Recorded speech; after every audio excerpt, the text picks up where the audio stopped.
Hey everyone, welcome to the From the Shadows podcast. I am your host, Shane Grove. And actually with me today for he's been on a couple episodes, but we're doing some behind the scenes technical testing. So be wary of some mistakes, some mishandles, some missteps. But with us is our behind the scenes guy, the producer of the From the Shadows podcast, Phil Garrett. Phil, say hi to everybody that has not met you before. Hi, everybody. Shane, thanks for having me on today. This is pretty exciting. I'm so excited I can barely hold a thought in my head. So, everyone, if you can't tell sarcasm, Phil is has a PhD in sarcasm. So, so thanks, Phil, for getting us all hooked up with all this new equipment here we're testing out. So, as we get started here with the episode, I just want to remind everybody, if you want to get a hold of us, you can find us on Facebook at From the Shadows Podcast. You can find us at our forum page on Facebook, After the Shadows. You can find me at Shane Grove Author on Instagram, or From the Shadows podcast on Instagram page, or the good old-fashioned way, you can find us at the FromTheShadowsPodcast.com. Hit the contact button, send me an email. I'll read it. I promise I will respond, especially if you have an encounter that you want to share with us, and maybe come on the show. That's how today's guest. I can't even remember now. I got so many responses from a post we put up on Ohio Mysteries. I can't even remember if our today's guest came through that post or came through another post. He can clarify it for us. But I'm very excited to have today's guest on. He's got some great experiences he's going to share with everybody. So, Steve, welcome to the From the Shadows podcast. Hey, what's up, guys? Hey, I am just glad. I'm glad I can hear you, that you can hear me, and that I can see you guys. This is like one of the first time in almost 370 episodes that we've had all the video on. And I got to admit, I have a face made for radio. There must be a reason why we don't have the video on all the time. Right. So I apologize, Steve, that you have to look at me for this next hour or so. So Steve, why don't you explain to the audience how you came to be joining us here today at the From the Shadows podcast, how you got a hold of me, since I can't remember, and let's just kind of get into to this first story about you and your dad. Well, I'm a long haul truck driver over the road. I've been driving about 30 years now. So I listen to a lot of podcasts, and because of some of the experiences I've had, it kind of a lot of the podcasts I listen to are geared towards the paranormal. And I believe I jumped from Wes's podcast. I think he had posted something on his page or something, and that's how I found out about your podcast. And I just kind of started listening to it, and one day you were talking on the podcast, and you said something about Ohio and Bucyrus, Ohio, and I went, Bucyrus, Ohio, because I grew up in Marion, so we're pretty close to each other. So I was like, hey, this guy's pretty cool. And, so I decided to kind of reach out to you and see if maybe you wanted to, hear about some of my experiences. And that's about it. Well, and it's great. The great thing is here recently, I've had probably 3 or 4 people get a hold of me that had experiences in and around Marion. So it's kind of a hot spot down there around Marion for some paranormal activity, for sure. So, right. I know your activity didn't take place in Marion, but if you want to kind of tell everybody like where you guys were and about the time frame and kind of relive your story for us. Yeah. So I do have some stories from the Marion area, but I'll get into that after I share this first one. So it was I was a kid. I was about 12 years old, and my dad and I used to we did a lot of deer hunting in Salt Fork State Park, which anybody in the Bigfoot world has probably heard of Salt Fork State Park. Down there around Cambridge, Ohio. So that's kind of where it took place. It was muzzleloading season. Like I said, I was about 12 years old. Do you want me to just go ahead and go into the encounter? Oh, yeah. Go ahead. Okay. Yeah. Like Phil's waiting. He's waiting for me to interrupt you, but I'm not going to. I'm just going to let you go right to the story. Okay. So anyway, it was like I said, it was muzzleloading season. My dad and I, we used to go down there, and we would usually get a hotel room for the night.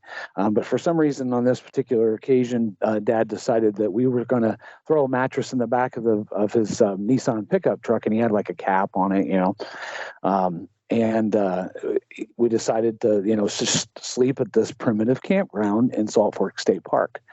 Now, I've been told and I've heard that a lot of people refer to this primitive campground as Bigfoot Ridge or Sasquatch Ridge. Now, not then, but so anyway, we got there real late at night. I vividly remember, like, we pulled up into the campground. We found this a place to park, and it was dark. So we got all our stuff, gear in the back of the truck, and we got all settled in and fell asleep. And at some point in the night, I woke up and I want to say it was probably 2-3 o'clock in the morning, but I don't know, exactly what time it was. I'm awoken to the sound of like footsteps right outside of my dad's truck. And then I hear this, like, the sound of something rubbing their hand down the side of my dad's fiberglass cap. Now, it was one of the old style caps that like you couldn't see out of the part of the cap, but you could, it was like a smoke window, like a bubble window, the old 80s style truck cap. 80s. Come on, 70s. Yeah. Let's be honest. Let's be honest. We're all adults here. It was 70s. Come on. Okay. I just remember because it was in the 80s, and my dad was a very frugal man. This cap didn't necessarily fit a Nissan, pickup truck. It was something that he had rigged up and he took like C clamps and clamped it down on the bed of the truck, to hold it on there. So, but at any rate, I hear this something outside of I hear footsteps, something running its hand down the side of the cap.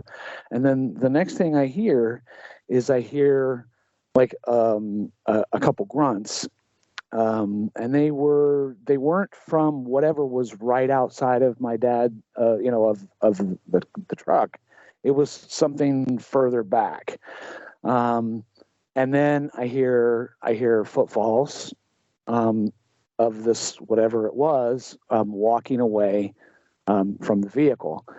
And it was pretty intense. I have to say that, being 12 years old, I didn't know what was going on. I just kind of pulled the covers over my head after this, and I just boom fell back asleep. The next thing I know, I'm waking up to the alarm going off on my dad's Casio watch, and I was like, that's kind of that was kind of weird, and I Dad and I didn't really discuss it. We got up and we had breakfast and then we decided to go deer hunting. So in Salt Fork State Park, where we used to deer hunt, you would come in the main part of the park. You'd go across the bridge there, where the lake is, and we'd go up to the second road and you would turn right and kind of go up the hill. There was a little parking area there off to the side, and then you would go up the hill, up, up, up, up, up, up, up, up. It was just like an old, I call it a logging road, but I've been told that it wasn't a logging road. It was an actual road. But it's been overgrown, and they don't use it anymore. It's it's dirt, kind of like what in Michigan what we refer to as a 2-track, or 4-lane yeah. in Michigan. So yeah. Typically, because my dad and I had hunted there numerous times. We did a lot of deer hunting down there. And I mean, since I was old enough to walk, I was following my dad hunting, So, so on most occasions, we would go all the way up to the top, and there was like an old apple orchard up in there, and we would kind of go up into that apple orchard and then kind of down a little bit, and that's where we would hunt. For some strange reason, my dad decides let's not go all the way up. I don't know if it was, what it was, if he was tired, or if, he thought that there, since there were other people there, that maybe they were up on top, and that, we would, be better off in the middle. Maybe they would kick them down to us or something. I don't know. So he said, let's just go over here. We'll go off to the side, go down into the towards the ravine, and set up and sit down and see what comes in. And where we set up was like it was where 3 hollers come together. There was one that came in, and then it kind of split into 2.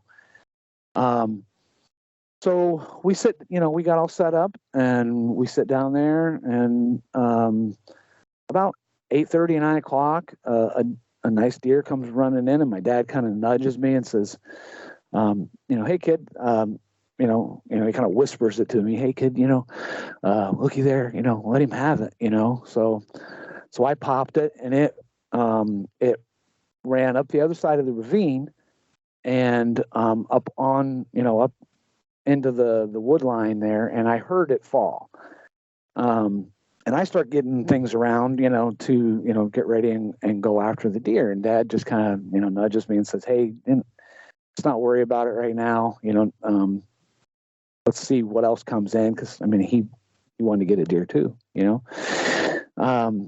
So we just kind of sit there for a little bit, and it got to be, in the noon-ish, Dad got hungry, and he kind of says, hey, let's go get your deer and take care of it, and drag it out, and then we'll go get some lunch.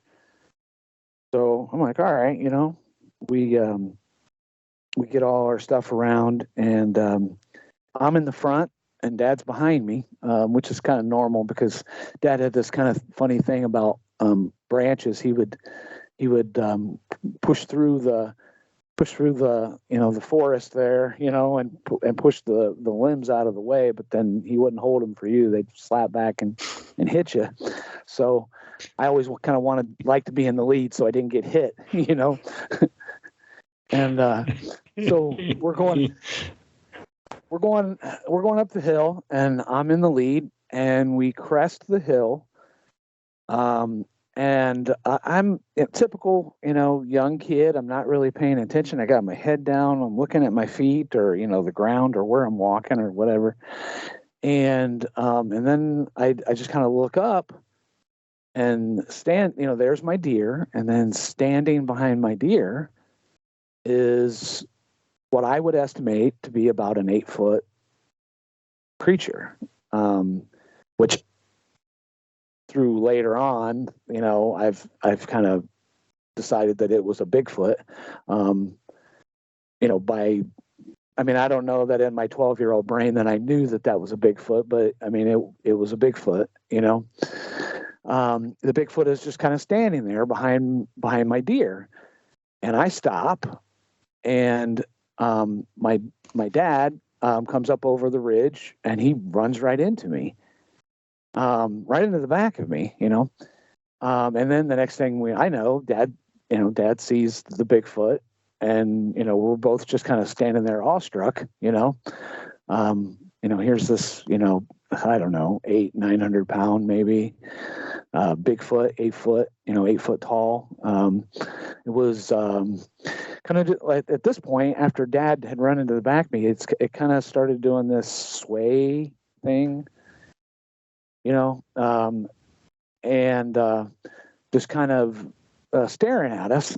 And I go to take a step, and my dad kind of puts his hand out, and the Bigfoot kind of makes this low growl noise. And Dad says, "Nope, nope, that's his deer. We're gonna leave it. We're gonna leave it for him." And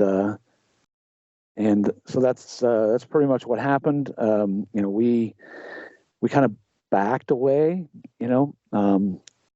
got back down towards the ravine, and then at when we got closer to the ravine, we both kind of turned around. I was in the lead once again, went down the hill, up the other side of the ravine, and down the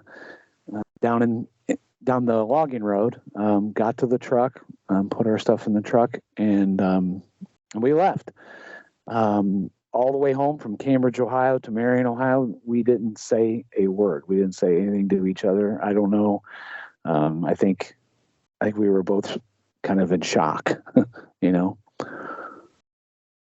So you didn't think of asking, like, Dad, what did we just see? Like, I mean, I know you said you were in shock, but was there any point even later on that you asked your dad, like, what do you think we saw? Yeah, a few days later. Okay, so a few days later, we kind of had a discussion about it, and my family is, has Cherokee roots. So Dad and I kind of had a little discussion about it, and Dad referred to it as the same thing as that my grandmother, my Nana, she referred to it as, the old people, or, the people of the woods, or the other clan. She kind of referred to them as that. He referred to them as the same thing. Now, a little history on my dad. My dad, grew up in the Triangle, Ohio, West Virginia, Kentucky. Down in Southern Ohio. And he grew up, very poor. And, for a long time, he had his own logging business. Dad had hunted. He saw, hunted all over, Ohio, West Virginia, Kentucky, Pennsylvania. I know what it wasn't. I know it wasn't a bear. I can tell you that with 100% certainty. At that point in my life, I've seen bears. I've hunted in Pennsylvania. I know what a bear looks like. There's no way that it was a bear. Well, and definitely your dad. It sounds like your dad would have 100% known whether it was a bear or not, for sure. Right. Yeah. It was. Did he ever say? Did he ever have any other encounters when he was a kid or a young adult growing up? Never got that out of him. We talked about it, and he didn't really want to talk about it that much. He said that it happened out in the forest, it happened out there, that we were going to leave it out there, and that back in those days, anybody that had kind of a Bigfoot encounter was, you were kind of a weirdo, it wasn't something that was as commonly talked about as it is today, so I think maybe he knew what it was. I'm sure, from the way he acted, because he kind of pushed me behind him. The way he acted, I think he knew, instantly what it was, and maybe he had seen one before, and he knew what to do. He knew, how to react. What strikes me is, so you guys were out hunting. Did it ever? Obviously, it sounds like your dad had some experiences before, and so he knew what he was looking at. But was there a part of you as a younger hunter that thought, "Oh my gosh, I got to shoot this thing"? There was a thought, not necessarily to shoot it. I I wanted to retrieve my deer. My 12-year-old brain, I started to take a step. And that's when, around the time that it kind of made this low growl noise and Dad started pushing me back. Really thinking about it, Shane, I don't think the thought ever entered my head to shoot it. I don't know if I really, honestly, I can't.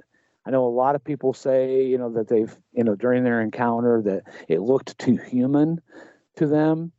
But I mean, at 12 years old, I don't really remember.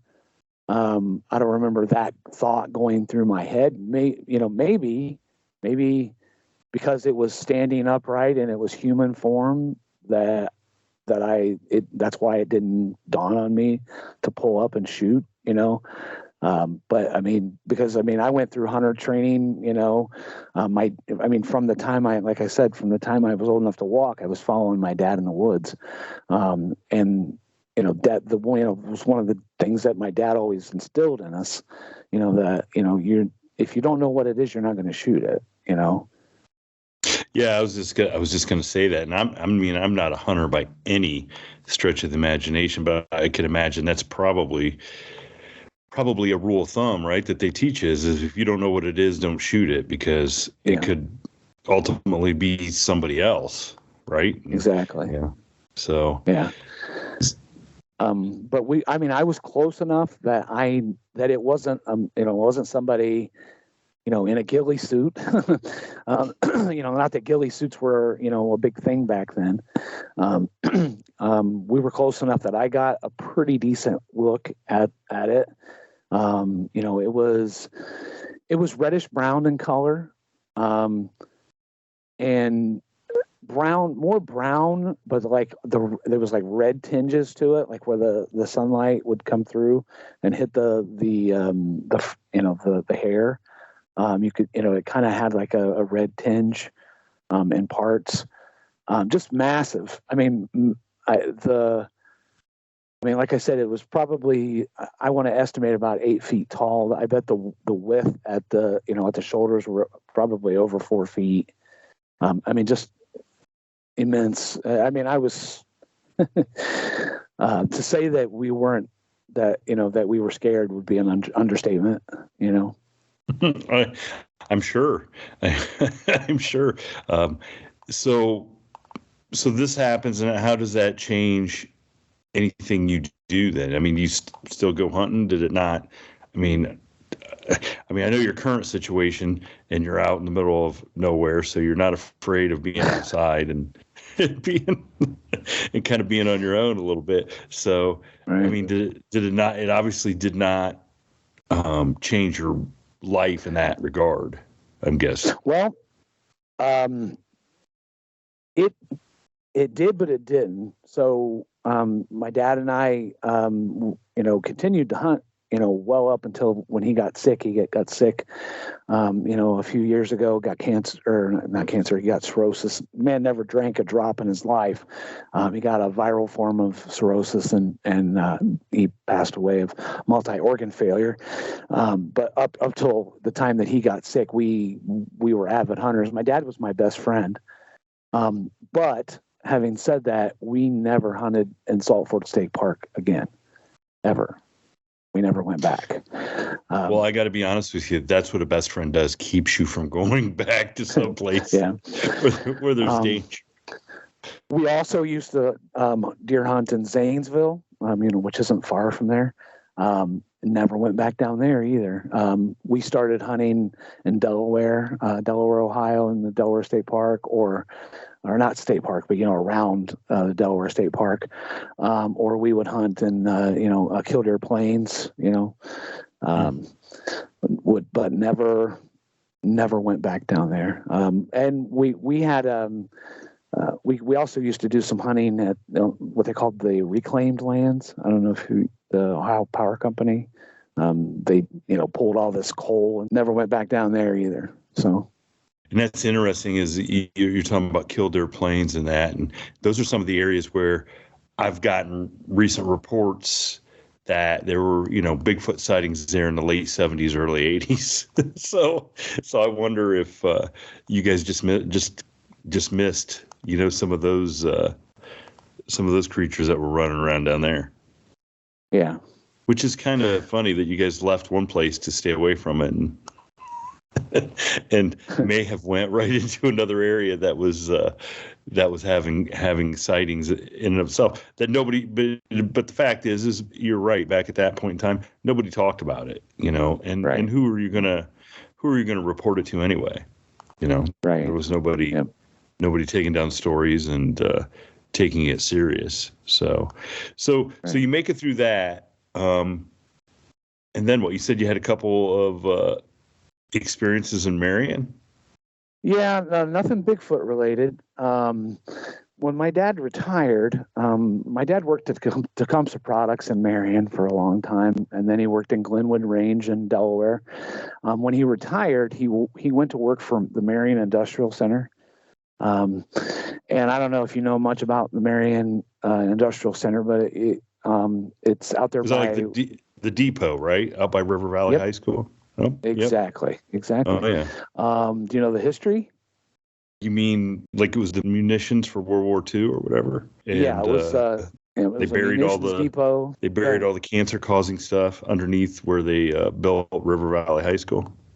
Right, but they also used to house World War II prisoners of war out there. They did? I've never heard that. Holy moly! Yeah, okay. that's what I was told. I got hired out there when I was a young man. I spent probably, I don't know, 3 or 4 months out there, and had a few ghostly encounters out there. Late one night, I worked second shift, and you were there until you were done. They had a warehouse out there for Scott's Fertilizer. And on second shift, you were there until everything, until everything was picked, and ready for the next, to go out, the shipments. So it was real late, early in the morning, probably 2:00 in the morning or something. And I just remember we snapped this picture, and when we developed it, there was an apparition on it, and in the apparition you could see buttons on the like military style buttons of a coat, and you could see the pants, and you could see a face and like a beard, and I got really intrigued about this, so I started doing some history, and I went down to the public library, and, I was looking into the history of the depot. Well, I found out that there was a commandant. There was a guy that was, a captain or, whatever, the guy that was the main guy there. He actually had a house on the property that he lived in, and they had a photograph of him. And that photograph gave me chills when I looked at it. It looked just like the picture that we had took that night. You could see the uniform, the buttons. He had a gray, bristly beard. It looked like the same dude. Kind of looks like Phil looking at me right now when you said that with the gray beard. Right, almost, except for it was the full, Well, what was the time period of that person living there on the grounds? I honestly, I don't remember. It was probably well before. I mean, we're talking about World War II. Yeah. So that's what I'm asking. Was he in the service during World War II, and that was kind of a World War II uniform? Yeah, okay. Exactly. All right. So, and then, there's some weird stuff that happened, like a friend of mine's house, they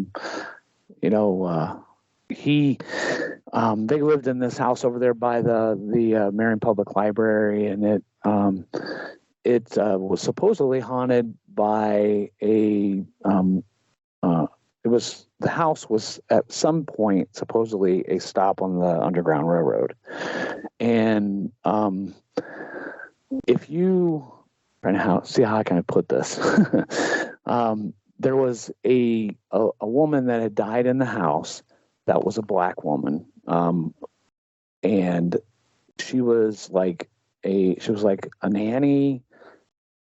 I don't want to say caretaker because that wasn't it. She was like a housemaid. Okay. Mm-hmm.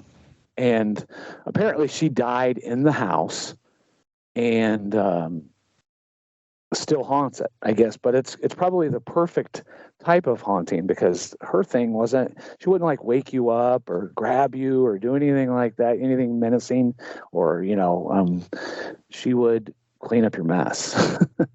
So like Tim and listen, I gotta be honest, if we could franchise that out, that would be the ghostly maid, basically. Yeah. So to test this one night, my buddy Tim and I, we stayed up really late. And I don't know, the house always had like this real creepy vibe, at night. Even before I found out, that Tim said it was, because I thought Tim was pulling my leg. But we kind of tested it. We took flour and spread it all over the kitchen. And it was on a weekend that his mom was gone, so we were golden, because if we had left a mess like that, his mom would have killed us. But we got up the next morning and it was clean as a whistle. So how did that sit with you? Did you, because there's only one of two options. Your buddy got up and cleaned it while you were asleep, or it really was cleaned up by a ghostly maid. Yeah. Now I can't say that my buddy didn't get up and clean it up, but it was definitely weird. When we were talking earlier, we were talking about Crybaby Bridge. Mm-hmm. That I know, like you said, there's several kind of tales about different Crybaby Bridge, but this one's out there. I think it's out towards Martell. The whole scenario out there is that it's like a railroad trestle thing, and you pull your car up onto the bridge, and the story goes that there was a bunch of kids that a school bus that was hit, so it killed a bunch of kids. And so the story is that you pull up there, turn off your lights, you leave the car in neutral, and you shut the engine off. Now before doing this, you put baby powder on the bumper, and then your car magically gets pushed off of the train tracks. And then, you get out on the other side and you look in your bumper and there's handprints. I went out there and several of us tried that out, and we had the same result. We had handprints. Now that really freaked me out. Like that, I was really freaked out about that.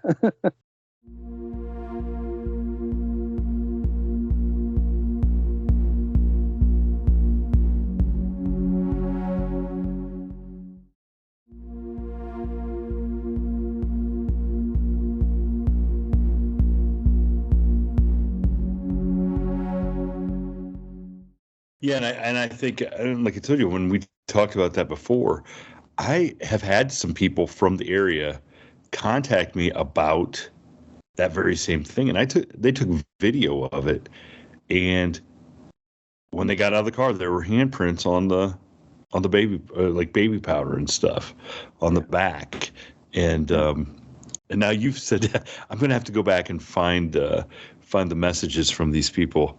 And get a little more information about what happened to them, but they were really freaked out about it too. And they weren't big handprints either. They were small, like children's handprints. Yeah. So I can imagine like the kids are reliving what happened to them, and thinking we've got to help these people out and get them out of the way, and push the car. Right. Which it seems to me like you keep running into more friendly, positive stuff. People are trying to help you out. from the other side. In Ohio, okay, maybe, but I say that knowing what's coming, so I take that back. so let's get into where you are living now, and you can tell, you can describe it in as much detail as you want as to where it's at, or if you don't want to particularly give it entirely away, that's fine. But kind of describe where you're at and how remote it is, and how this property came into your possession. Well, so I moved to Michigan probably about 10 years ago, and I met my wife up there, and we about a year and a half ago we got an opportunity to buy her family's farm. They had this. At one time, they had this huge farm out there that they raised cattle and animals and stuff like that. But it's in Michigan. It's in central Michigan. Up about an hour and a half would be about an hour and a half north of Lansing. Little itty bitty, like one stoplight town in Michigan. But we don't live in the town. We live way out in the sticks, a little town called Remus, Michigan. Beautiful area, lots of wildlife, deer, we have bear occasionally up there. Turkey. I mean, I have turkey in my front yard pretty much on the daily. My wife sends me pictures, on the road of deer in our backyard, and I love, I'm an avid outdoorsman, like I told you, so when we bought the farm, it was like perfect. I was like, this is amazing, because it's just an amazing piece of property, where we're at. Out in the middle of nowhere. There's probably 4 people on our road. My nearest neighbor, I would literally have to get in the car and drive down to see them. Like you can't just walk across the road, dirt road, just back at, as my mom would say, my mom's from Southern Ohio, just like my dad was. My mom would say we're so far back in the hills, you have to pump in sunshine. Yeah, I get you. And I kind of told you, my family owns some property up there in Michigan near Midland, and it was 40 acres down a dirt road, and it was down a dirt road, literally a mile or two off of a major highway. And it's just crazy that they just is like, okay, you got a dirt road. That's it. Sorry. Yeah. Yep. And we live on a road that is, it's like almost like a cul-de-sac, but it's at the corner where our road stops.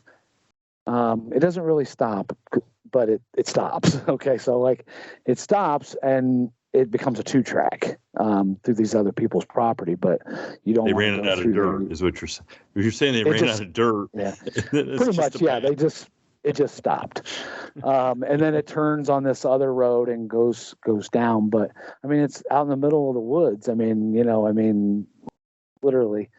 And as we talked on, off air, we've had. Before when we bought this property, her uncle my wife's uncle, he had passed away. He owned the property with my wife's mother, and we got the opportunity to purchase it. He died in the home, but I had never really spent. I mean, we'd been out there a few times to visit him, but I'd never really spent a whole lot of time out there. Kind of makes me wonder if I knew about some of the things that go on out there. I don't know if we would have bought it.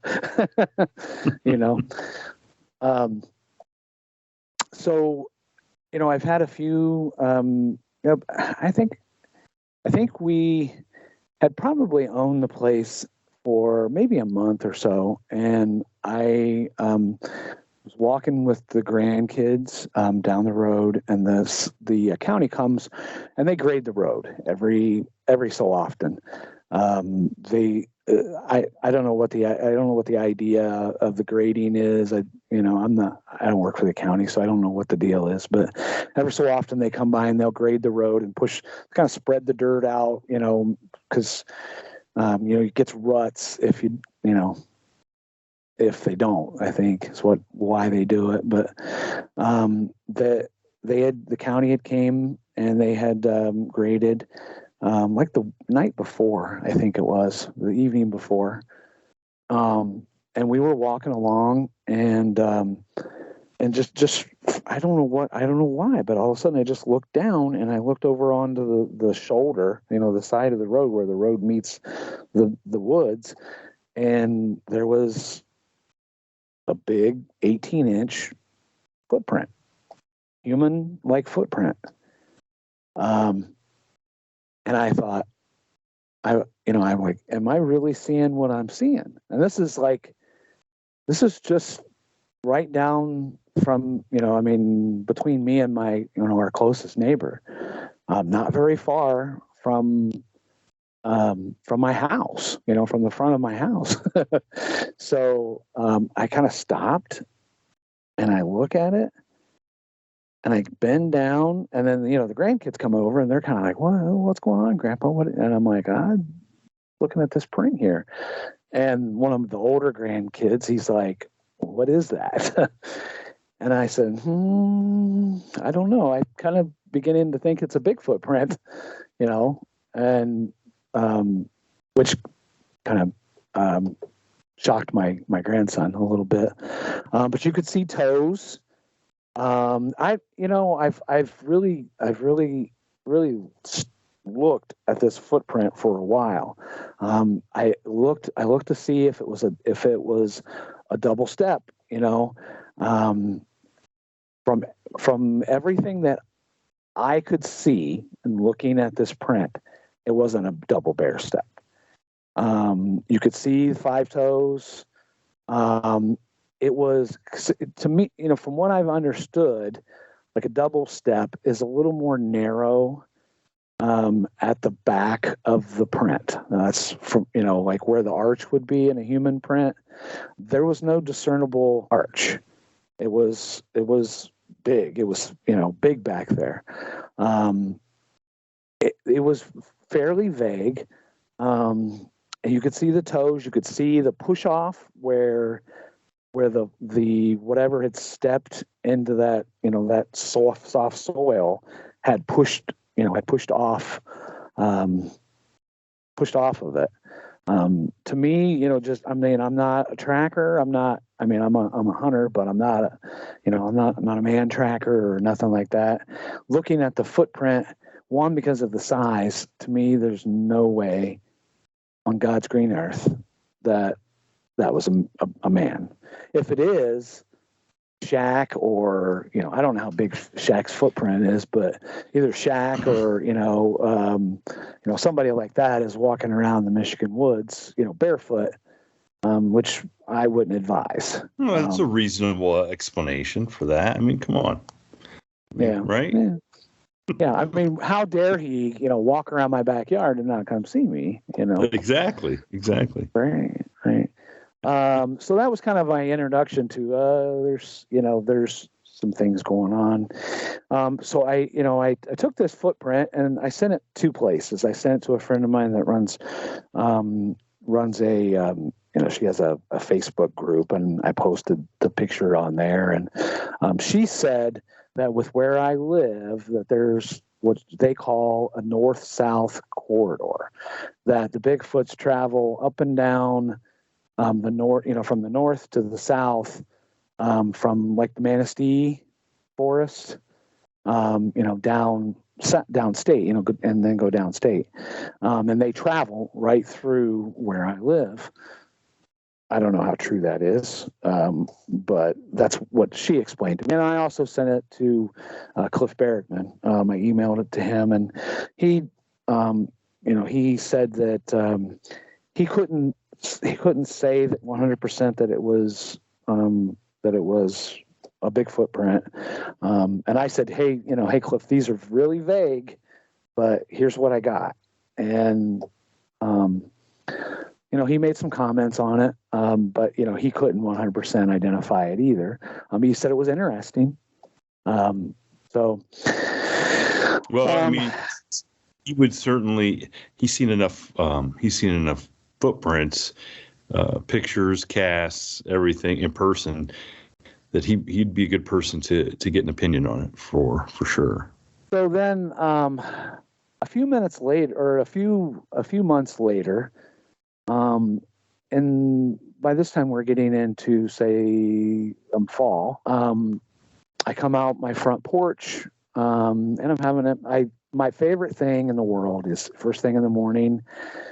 It's we get a lot of moisture in our area, so like that time of year, it'll be a little foggy, and the fog's kind of raising up, off and there's dew on the grass, and my favorite thing in the world is to get up in the morning and go out there on our front porch with a cup of coffee and just enjoy nature, and I step out onto the porch and I'm just, kind of sitting there enjoying my coffee. And the next thing I know, I hear this roar, scream.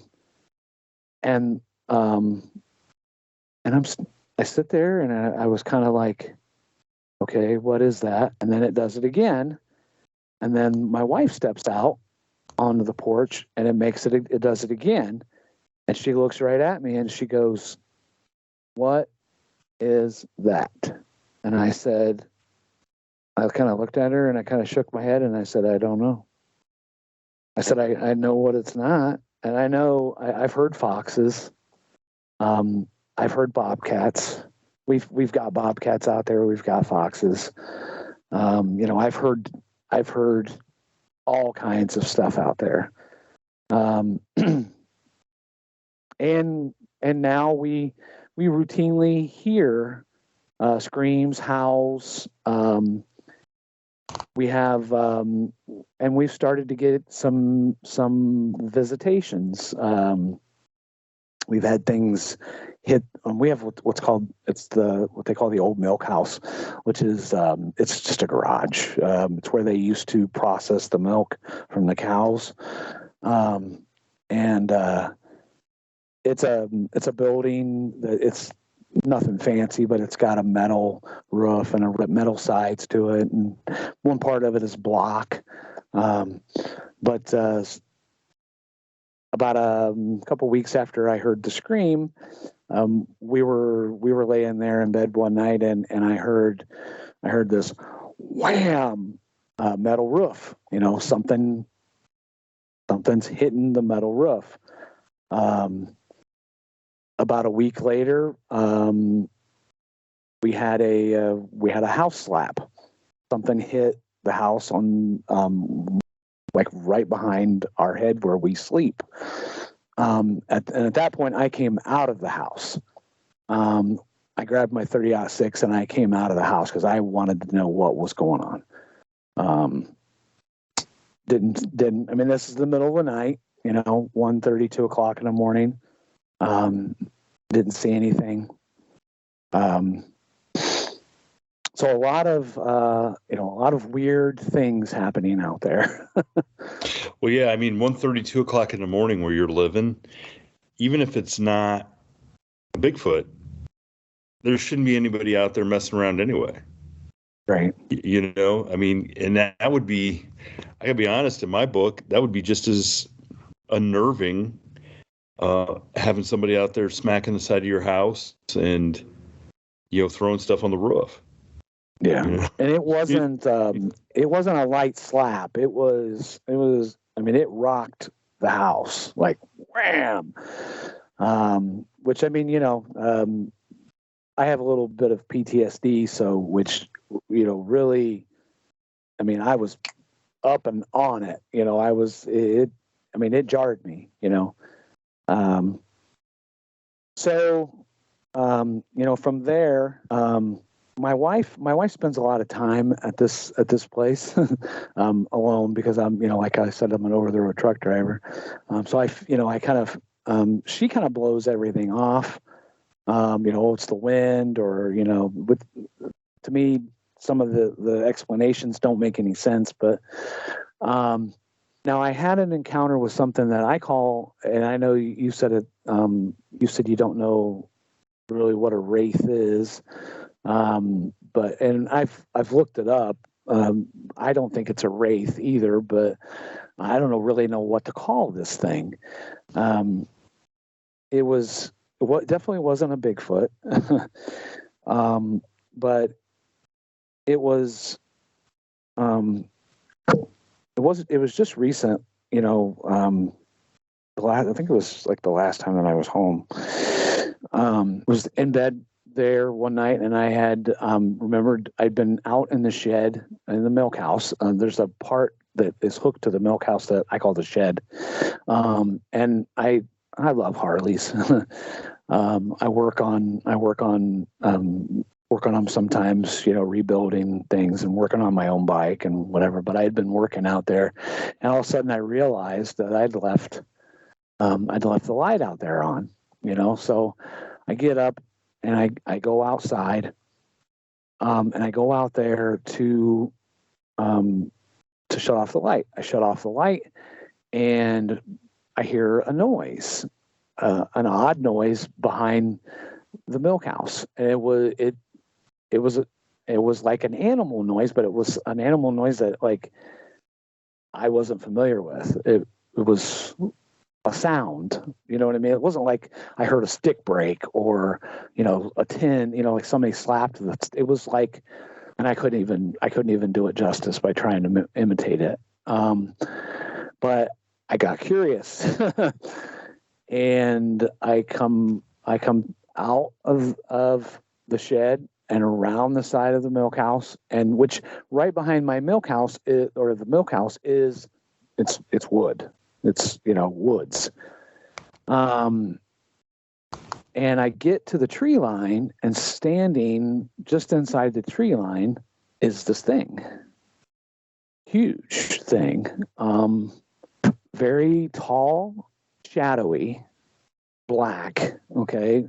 But with what, like, pale, long, thin arms. I'm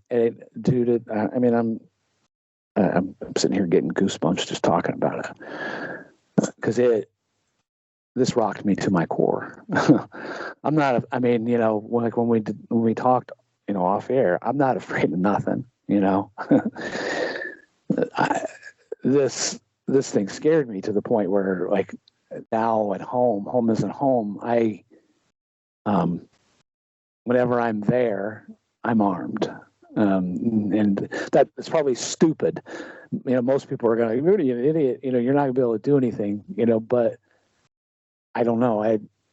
Whenever I'm home, for the moment I'm up and right beside my bed, a 45 caliber pistol is right by my head, and I have very quick access to my 30-06, and I keep them loaded and in the safe, and I sleep with that pistol. And what creeps me out the most, Shane, is that it was trying to lure me into the forest. It kind of reaches up and it does this with its, like, real, you could see it was like bony fingers. It was like motioning me, come here, and I didn't hear a voice. There wasn't any, even, an audible voice or even telepathy or anything like that. But its motion, I knew what it wanted. It wanted me to come closer. And I was like, I don't know if I can curse on this, but I was like, F you, I'm out of here. And I took off. And I don't think I slept a wink the rest of the night.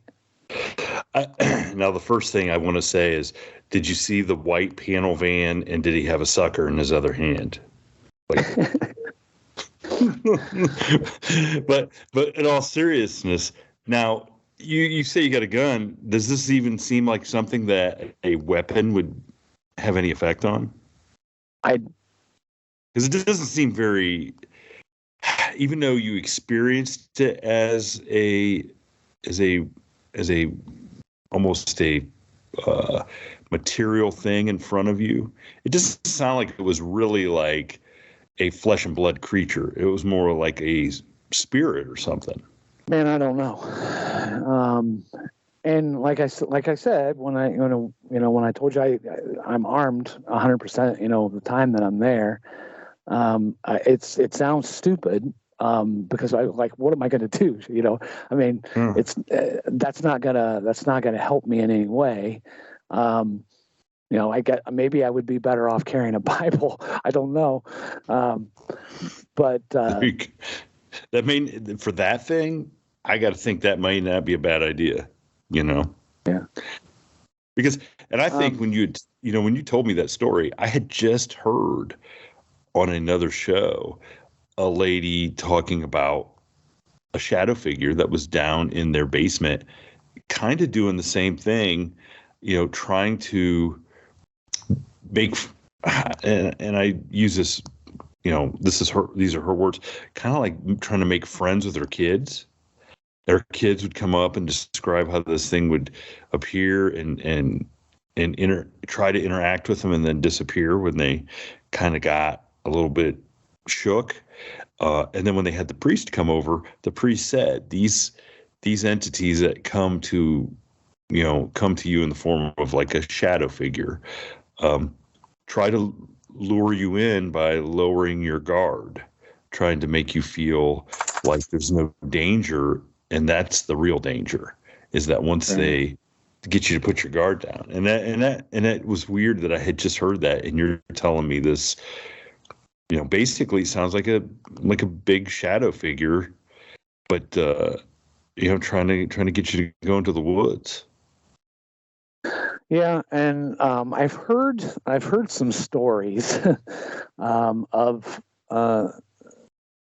some shadow beings in the area of where we live. Something about, they call it the corn stalker or something like that. Okay. Yeah. I read a little bit about that, and it's kind of similar, but not exactly like what I seen. And I don't know what I don't know what to call it. I don't know, because I can say that it's like a shadow being or a shadow, some kind of shadow creature or something. I've heard of like what they call the Slender Man. That guy usually has like a top hat. This didn't have a top hat. It was almost, it was just a rounded head that and I really couldn't make out features. It's kind of like almost like the like if you follow like Lord of the Rings, like the kings when they're chasing him across the river, and they have that, but it wasn't, they didn't have a hood, but it was almost like that, except for it wasn't like, it didn't have like material flowing down from it or anything. This was just like shadow. It was just all, and it was all one, thin thing. I still can't make, I can't, I can't come to terms with it, I don't know how you could. And the funny thing is you're telling me, you're describing Lord of the Rings, and Phil's looking up at me, glancing at me, because he knows absolutely 100% I've never watched Lord of the Rings. And he's just like, Shane has no idea what you're talking about. But I can imagine that's something like the other stuff. Okay, you've already come face to face with a Bigfoot. Okay, so if Bigfoot's running around out there, that's okay. You kind of are probably more mentally prepared to even see another one. But to see something like that at the edge of the woods, I can't even imagine. I can't imagine. I can't imagine how alarming that would be, for sure. Because there just doesn't seem to be. I mean, and I 100% could picture that as being a real spiritual, more paranormal thing that's going on. Rather than that's an actual creature out there. Either way, no matter what it is, do not follow it out into the woods. Just, right. I think you know that, though, right? I think you've got that. Yeah. Holy smokes! So, and your wife has not experienced that at all, or does she just not paying it? I mean, now come on, you could say she's not paying attention or doesn't, but if she saw something like that, she'd have to take notice, right? Well, and like what we, when we were talking before, we had a few weird incidents when we first moved in there. People like, and she kind of, and I did too. Initially kind of blew it off as teenagers coming out and messing with people out in the country, and the house had sat empty for a little while before we moved in there. Tweakers or whatever, people trying to scrap, they think the house is empty, and but like people, like somebody went through our garbage, like ripped open our garbage and dumped it all out on the ground. Now, I'm not saying that's paranormal, but it was odd that, something took our dumpster, one of those rollaway dumpsters, and knocked the dumpster over. And I mean, I've seen raccoons go through garbage before, which some of these things that started happening, it made me uneasy. So, we had cameras installed out there. I started being a lot more wary. And like you were saying, if I had run into a Bigfoot, that's okay. I would have been like, Bigfoot, because one, I had seen one before, Bigfoot I can handle, but this, something different. I mean, it, and like I said, when we put cameras out there, I got one really weird video, and I don't know, it's like an orb thing. It's almost like it's like something trying to manifest, and then it dissipates. And that's just like the weird stuff that goes on outside. There's a lot of haunting type stuff, I think, that goes on the inside. That's all part of being married. Right. Well, yeah.